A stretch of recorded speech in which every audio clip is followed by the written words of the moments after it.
Long before the heart of Africa was ever mapped, explorers were irresistibly drawn to this secret world.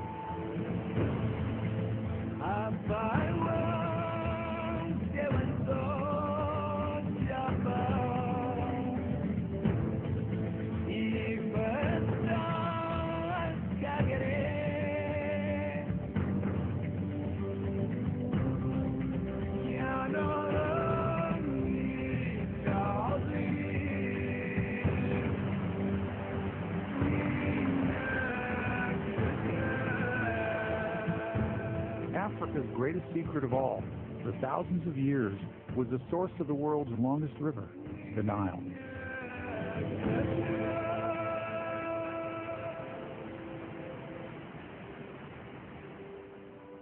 The Nile is unique among the world's rivers. Some call it the most important river on earth because it gave life to the first great civilization. To a geologist like me, this desert is a rich and productive environment. Yet just a mile from the river, I don't find a single living plant. As long as 8,000 years ago, farmers diverted water from the Nile to irrigate their crops and made the desert bloom.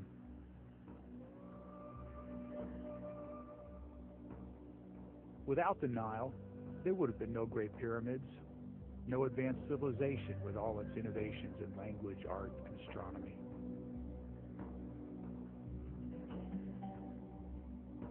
Each summer, the water level of the Nile rose several feet without a single drop of rain falling in Egypt.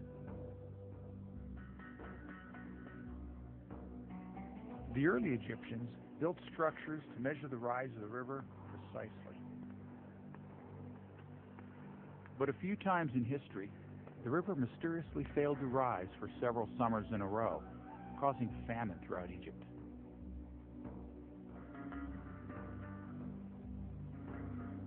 Every year, the farmers watched the river and wondered, where does all this water come from? This was the Nile's first great mystery.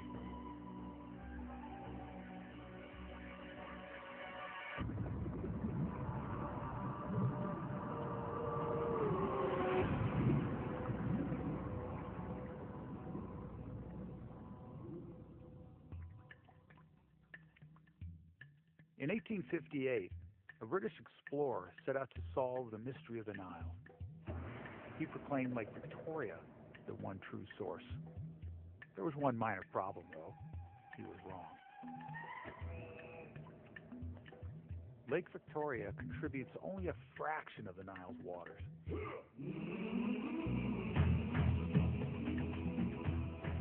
The main source of the Nile is in the rugged highlands of Ethiopia. The riches of Egypt are a gift from Lake Tana. Over 80% of the Nile's water comes from Ethiopia's Blue Nile and its tributaries. My goal is to lead the first team down the entire length of the Blue Nile, from here in Ethiopia all the way to the Mediterranean. 3,000 miles.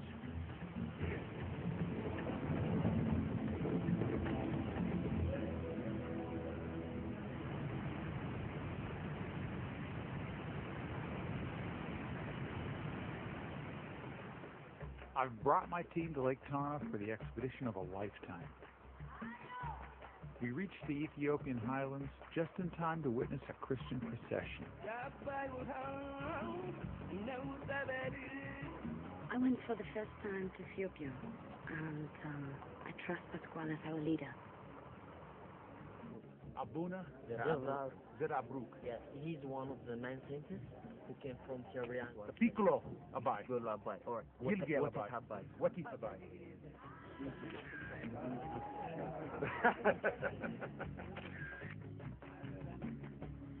Pasquale has led expeditions to Mount Everest and run many of the world's most violent rivers. He knows very well what he's doing. We're here to attempt the first descent of Africa's mightiest river, the Blue Nile.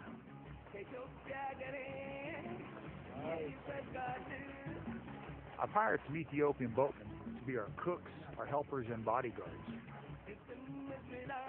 We'll be heading into territory few outsiders have ever seen.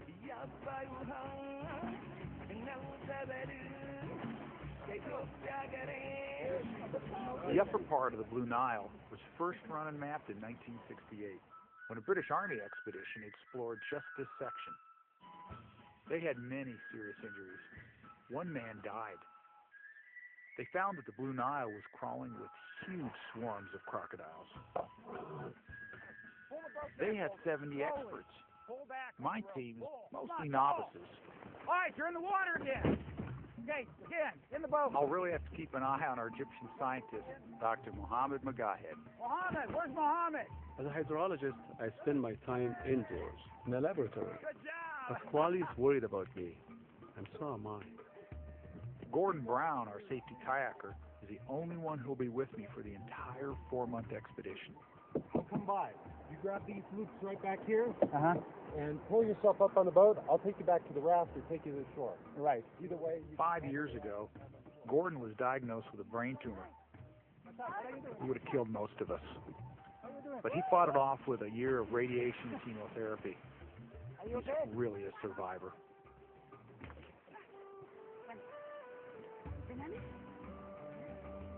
Saskia Lange is a journalist from Spain. She's writing an article about religion along the river. The river travels through areas with no roads, so I'll be able to study indigenous people. People I could never meet any other way. Thank you very much.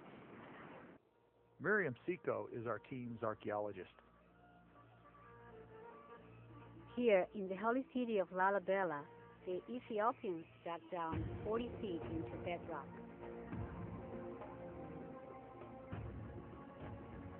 The church was chiseled out of one giant block of stone. It's one of 11 carved churches linked by tunnels. For 16 centuries, the Christians here remained very closely allied to the church in Egypt, 3,000 miles away. I wonder how the Nile kept that connection alive.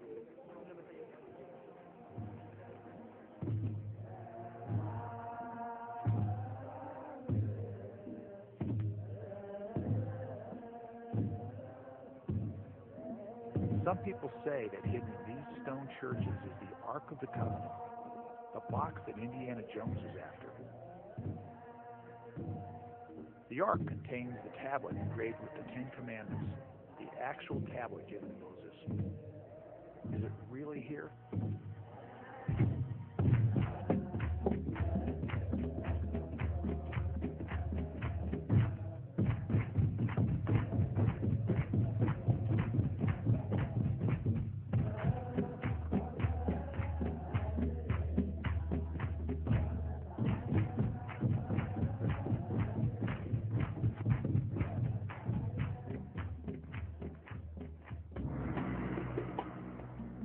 Lalibela is the 8th wonder of the world, or if it's not, it should be.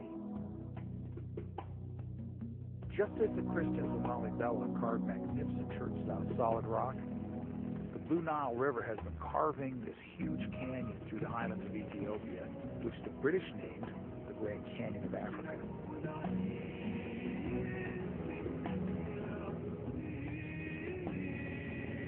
The Scout helps, but it's deceptive. From the air, it's really easy to forget forget that it's the most dangerous river in Africa.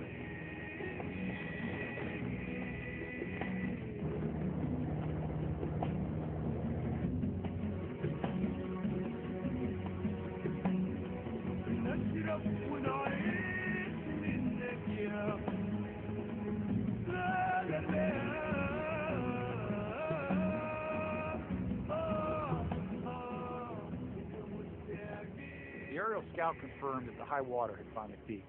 It was time to start the expedition. Gordon and I plan on being on the river for probably more than 4 months. This is Bahadar, and again, this is Lake Tana. This is where we'll be putting in. Here I was, leading the greenest bunch of river rookies that ever climbed into a raft. Keeping everyone on this expedition alive is my greatest responsibility. And then finding 50 Sock Falls. We will then go through this canyon, which has a lot of class 5 and 6 whitewater. Before we departed, Muhammad had a promise to keep. My grandfather is a farmer in Egypt. He gets 100% of his water from the Nile. I promised him when I go to the river source, I would bring him a vial of holy water. The Ethiopians treasure the Nile, just as we do in Egypt. As we head down the river, the whole team is pumped. Most of the wild rivers on every continent have already been run, but not the Blue Nile. This is one of the last great river expeditions left in the world.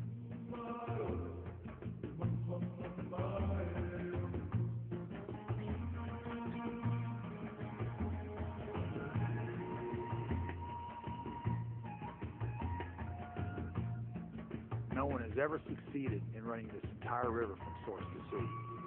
All those who tried it have either died or given up.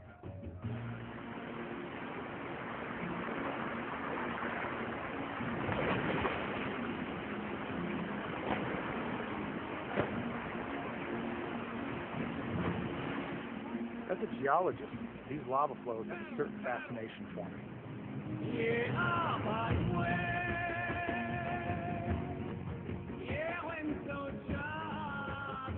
Lava flows like this one pinch the river together, forcing all the water through a narrow channel, creating huge rapids.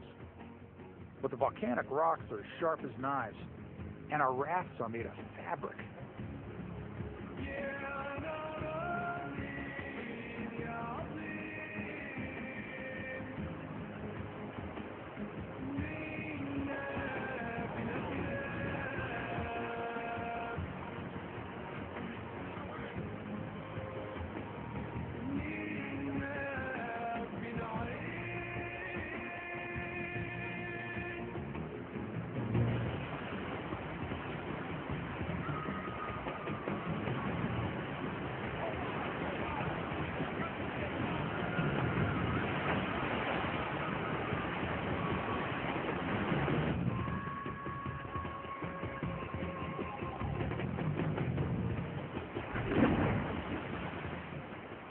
This was Muhammad's very first swim in the Nile.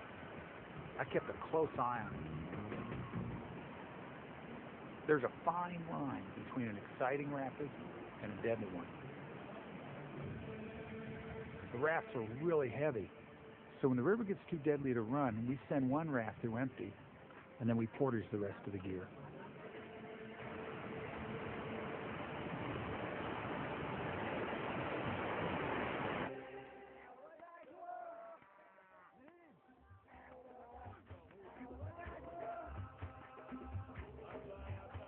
One sure way to get a laugh in Ethiopia is to carry a rubber raft on your head.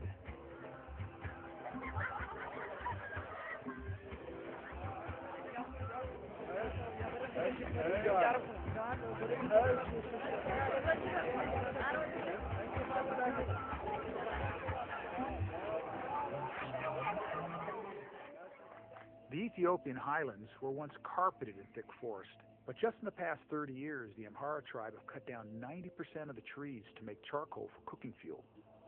This has changed the entire watershed. The Blue Nile carries lots of volcanic minerals that used to nourish my grandfather's fields in Egypt. I test for the salinity because the rising salt content of the Nile is destroying destroying our farmland.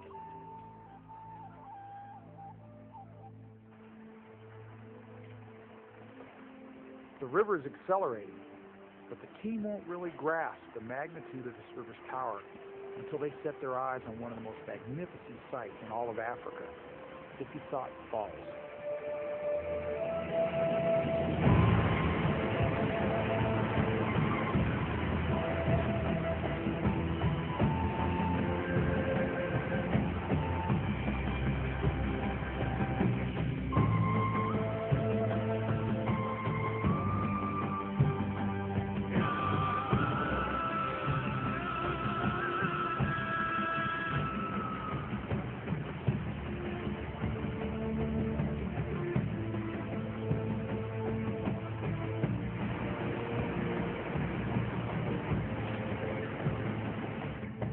Gordon's a bit of a cowboy. He's got his own style of doing things. I told Pasquale I was going to run every inch of this river. Now he knows I'm serious.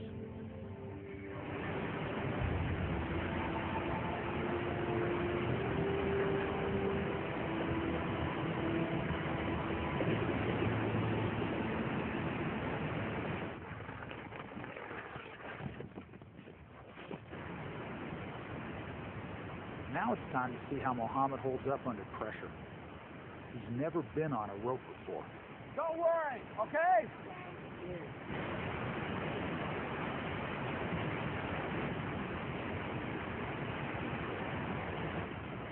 You're doing really well, Mohammed. Keep moving. I need to push Mohammed to get it over with fast. The less time he has to think about this, the better. A little further. A little further. A little further, Mohammed. A little further. Come on. A little further. Okay. Move it slow. Saskia got tired of waiting for Mohammed to inch his way down, so I let her go ahead.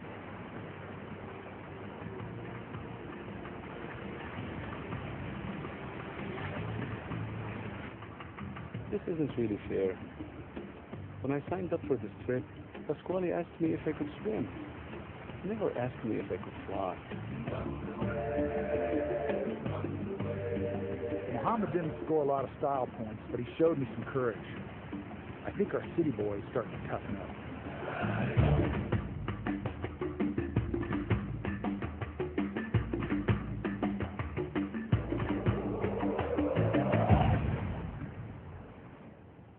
I didn't come all this way just to collect water samples.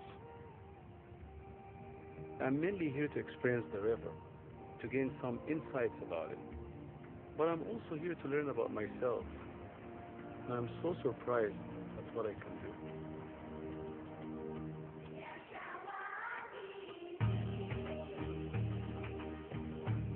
These people, the Amhara, hike a long way down to the river to tend their crops. But otherwise, they shun the river as a dangerous place. They're kept away by bandits and malaria.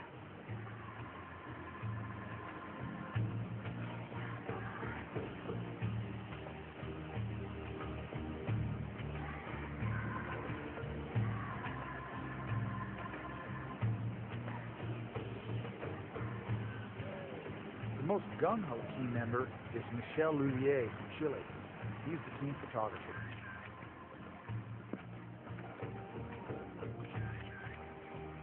I love Ethiopia. I admire the gentle dignity of the people. They enjoy what they have. I just hope my photos can capture their spirit.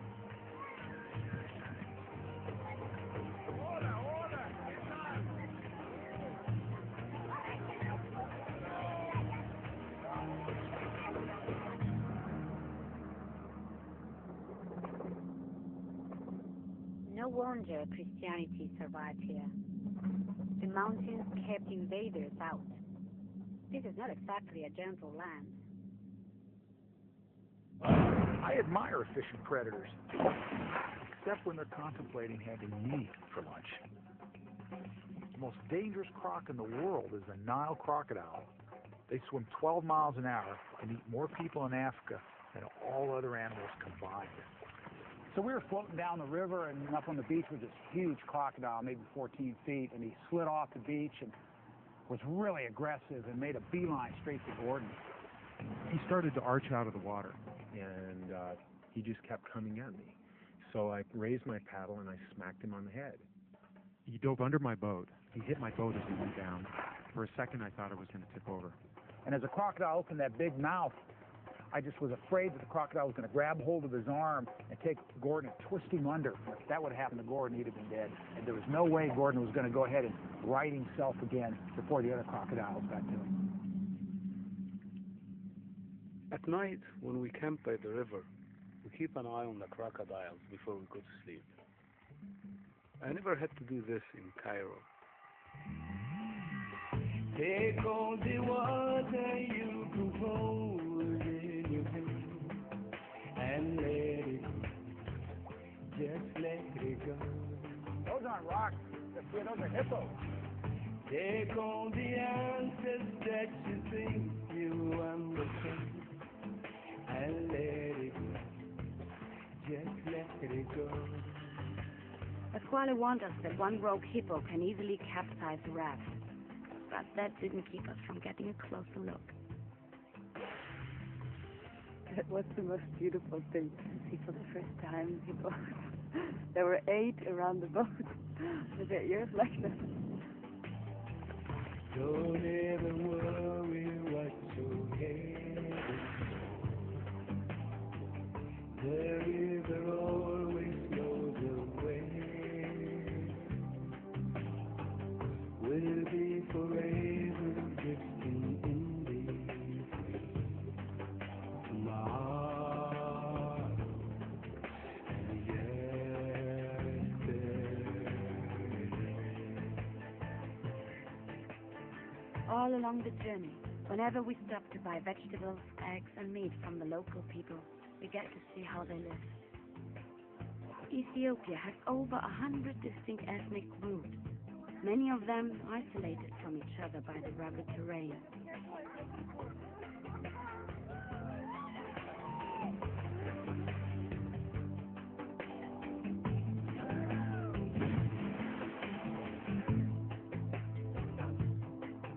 And let it go, just let it go.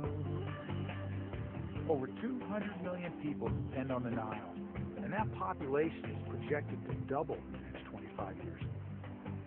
Can the Nile support all these people?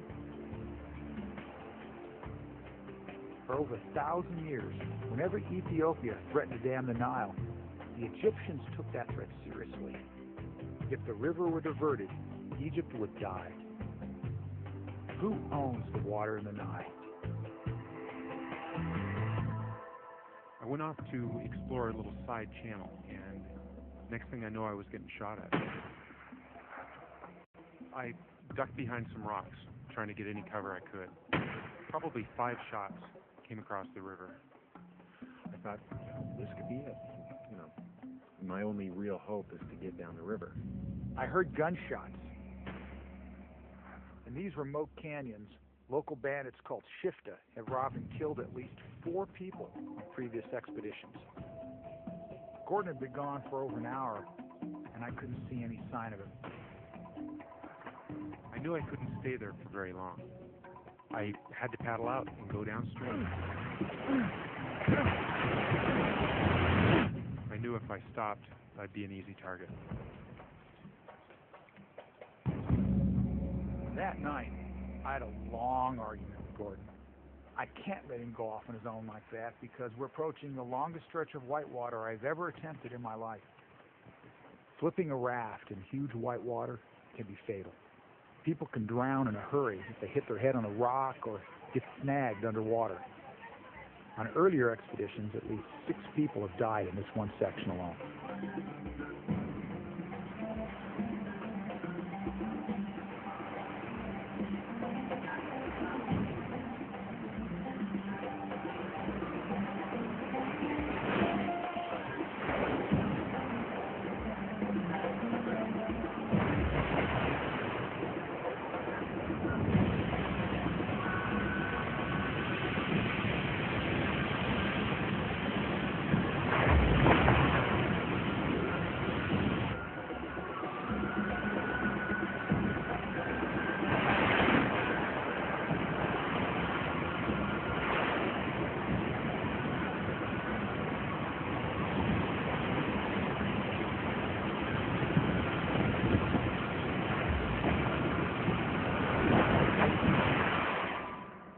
that morning, Michel steered his raft right into my worst nightmare.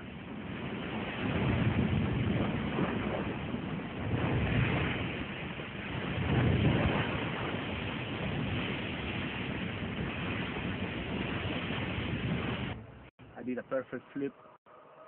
Everybody, the three of us, went into the water.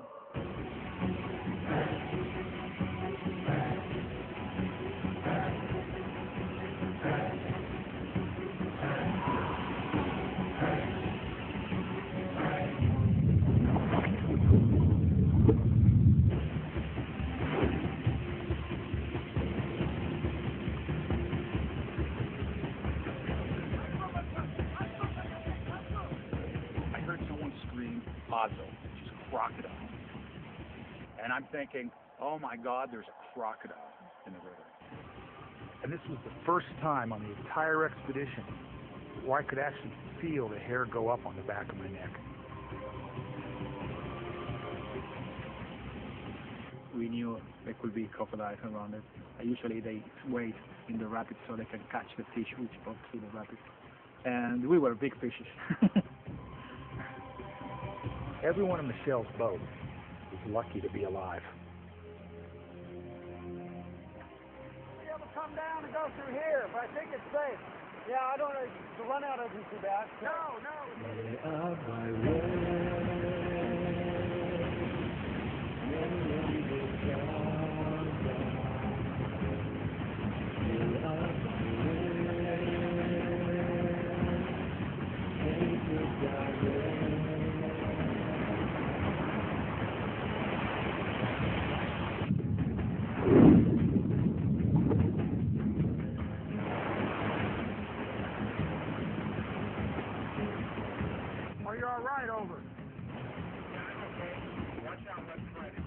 Roger, think we can run right down the middle over?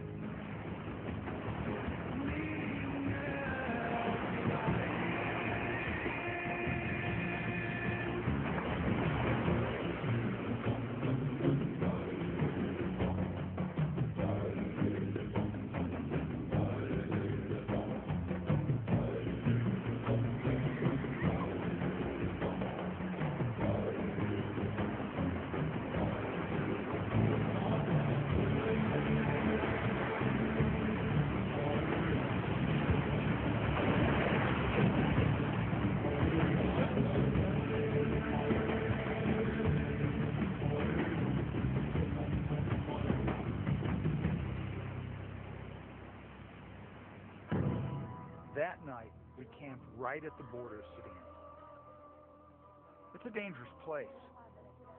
Saskia, Miriam, and Muhammad are terrified about crossing into a country where civil war has been raging on and off for almost 20 years. They'll leave us here and rejoin us later in Khartoum. As soon as we crossed the border, Gordon and I took off exploring Sudan, the most mysterious country on the Nile.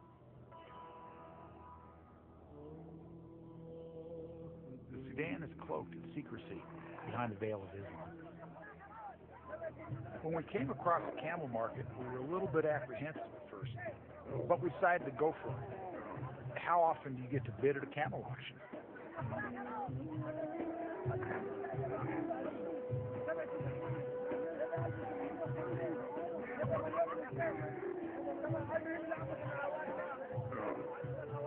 It turned out to be a great day. And I was sure glad when Gordon was outbid on that camel.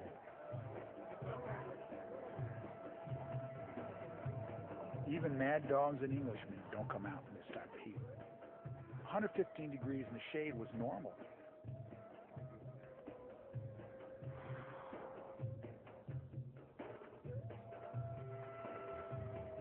Here in Khartoum, the capital of Sudan, the two rivers converge.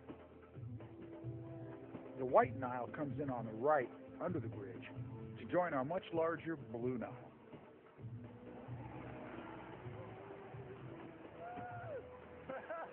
It was great to have the team back together again. War and violence are widespread in Sudan, and yet we never once ran across a single militant extremist. Here we were surrounded on all sides by happy, good-hearted Muslim people giving us the warmest of welcomes. And they were amazed at how far we'd traveled down the Nile. How did you say hello? We're heading for the ancient city of Meroe, one of the Nile's best-kept secrets.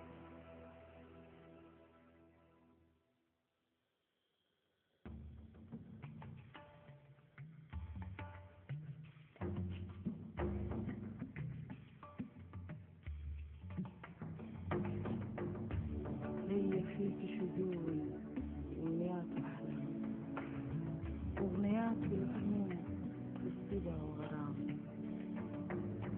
أهلي فيك يا نيل المخلصين كرام للحزين ماسحين سمعت الآلام. In the remote desert of Sudan, the Nile flows right past an ancient ghost town few outsiders have ever visited. We're among the lucky few.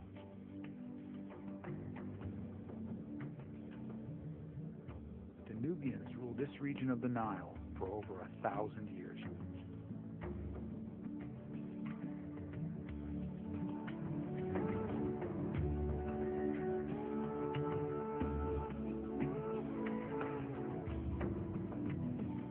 Over 2,000 years ago, these pyramids in Meroe were surrounded by forests.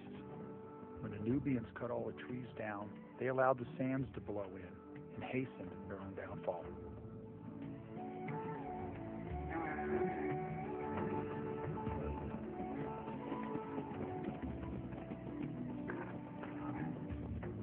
I feel the loss of a great civilization and the loss of the forest.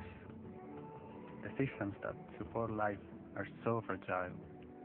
If we don't nurture them, they turn to sand and dust.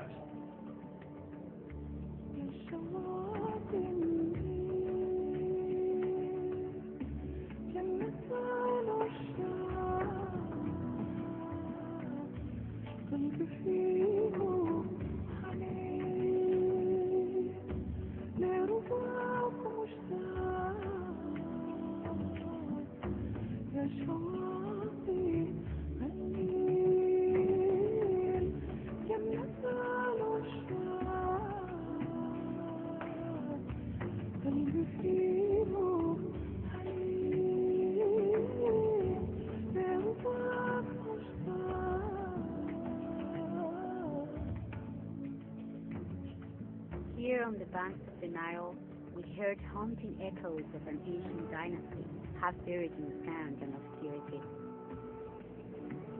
Why, when the Egyptian pharaohs are so revered, do the Nubians still languish in the shadows of history? It's the greatest mystery we've encountered along the Nile. Sudan proved full of surprises, the friendliness of the people, and the haunting beauty of this lost kingdom, the kingdom of Kush.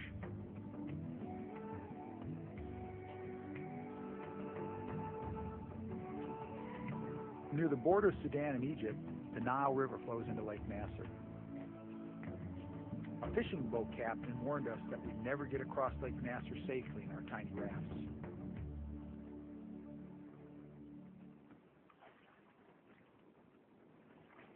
To make up for lost time, I decided that Gordon and I should keep crossing Lake Nasser by night on our own. Big mistake. A huge windstorm came up out of nowhere.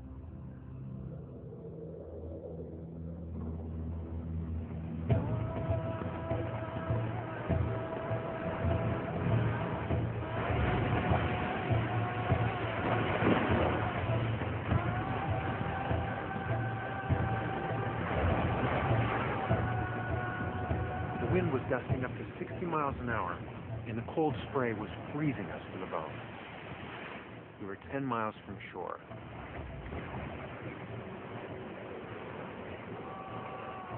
If a big wave knocked us overboard, there'd be no way for anyone to find us, and we'd die of exposure.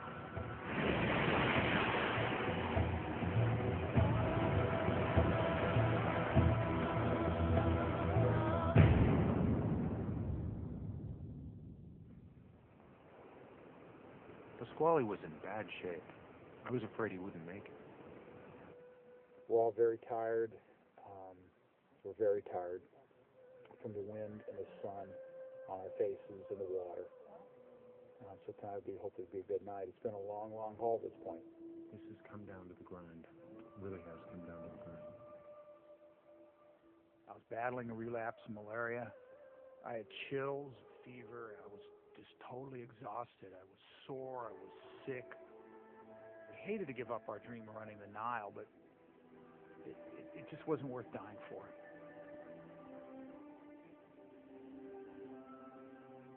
But the next day, I was revived by a pharaoh's dream and a remarkable survival story. When the Nile Valley was flooded, ancient monuments disappeared beneath Lake Nasser, but this one survived. In 1260 BC, the Egyptian pharaoh Ramses the Great had this temple built along the banks of the Nile. As an Egyptologist, Miriam lives and breathes this stuff.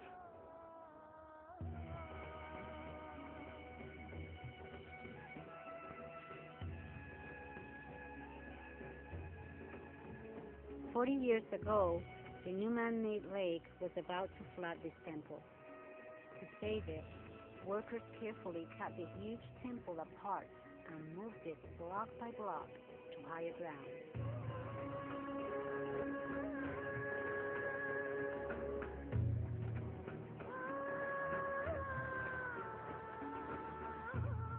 Moving this temple was a heroic effort. If they can pull that off, Gordon and I can finish what we set out to do. The ancient Egyptians studied the stars and used that knowledge to create the first accurate calendar with 365 days a year. The temple was perfectly lined up with the sun. On a prescribed day, the sunrise reaches deep into the temple to light up the royal statues. Exactly how they were able to achieve this was a mystery to me.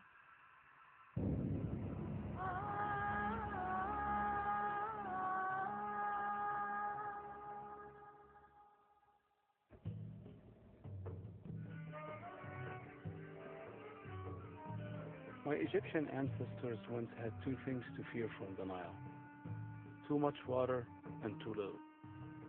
But no longer. The Aswan High Dam has put an end to the catastrophic floods that once killed thousands of people. But the dam is a mixed blessing because the summer floods no longer enrich the farmland. They no longer leach salts out of the soil.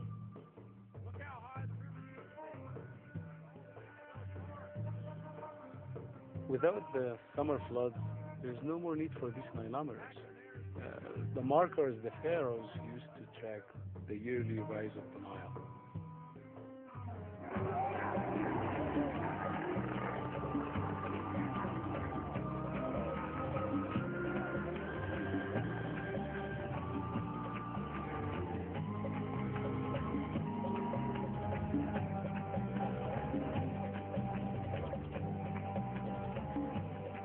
We took a ride to an abandoned Christian monastery, just a few miles from the river, where Miriam found an unexpected link between religion and the Nile.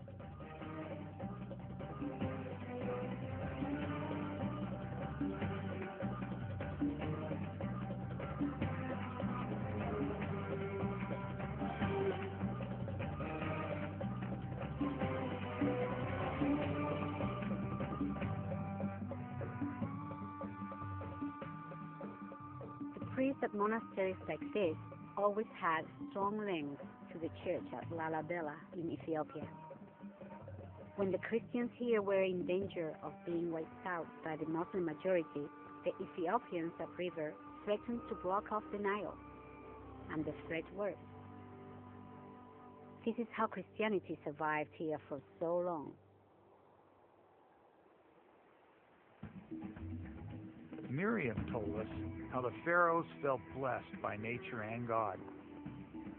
The Nile was the perfect trade route. The trade winds carried the sailboats upriver, and then the river's flow brought them back down again. This turned the Nile into a river of gold.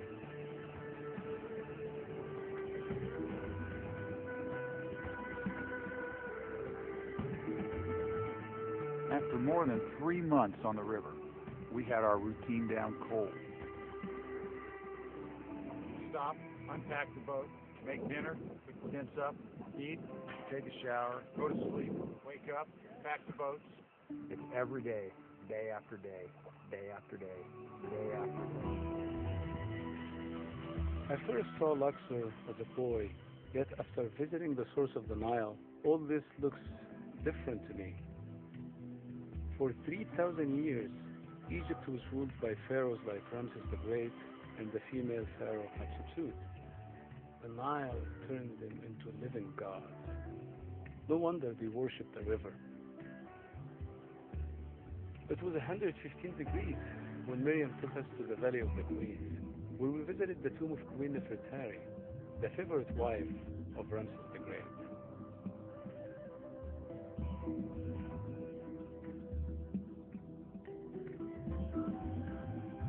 At the tomb of the pharaoh Tutmosis III, I told my friends how the Nile was revered as a passageway into both life and death.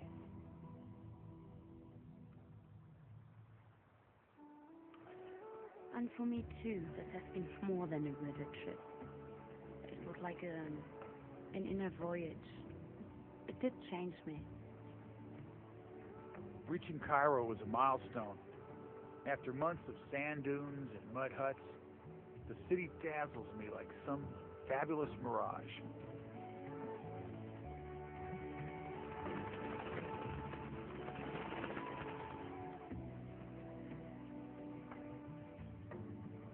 With the Nile as their power base, the pharaohs ruled for 3,000 years. Their dynasties are long gone, but the river's spiritual power remains.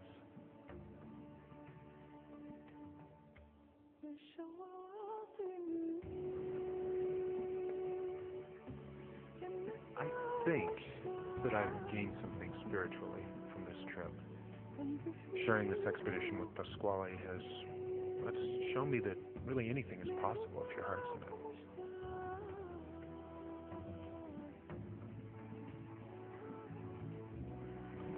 After 4 long, grueling months and 3,000 miles, we finally made it to the Mediterranean. I can't believe it. We're the first people in history to go all the way from source to sea on the Blue Nile.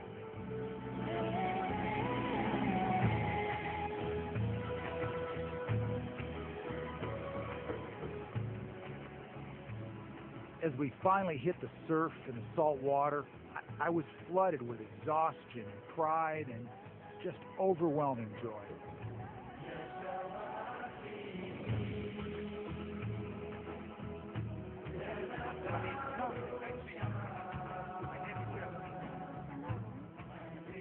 The river connects people. The lucky letters from a Christian girl in Ethiopia brought me new friends all along the Nile. The times that meant the most to me are the simple, everyday encounters with people along the river.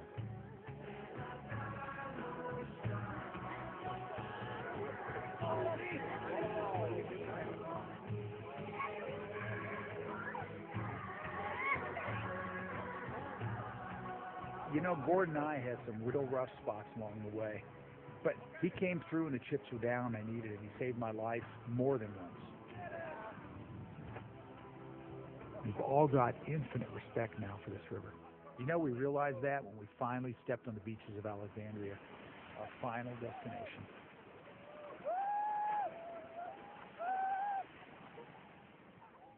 I was so proud of taking part in this expedition. I went right away to visit my grandfather. As a farmer, he treasured the vial of holy water I brought him from the source. A Muslim girl in Alexandria admired my necklace. What luck. People of many cultures share the river, a lot of them in conflict, but most of them in harmony. Our friends in Ethiopia, Sudan, and Egypt follow different religions, yet they all draw spiritual sustenance from the river.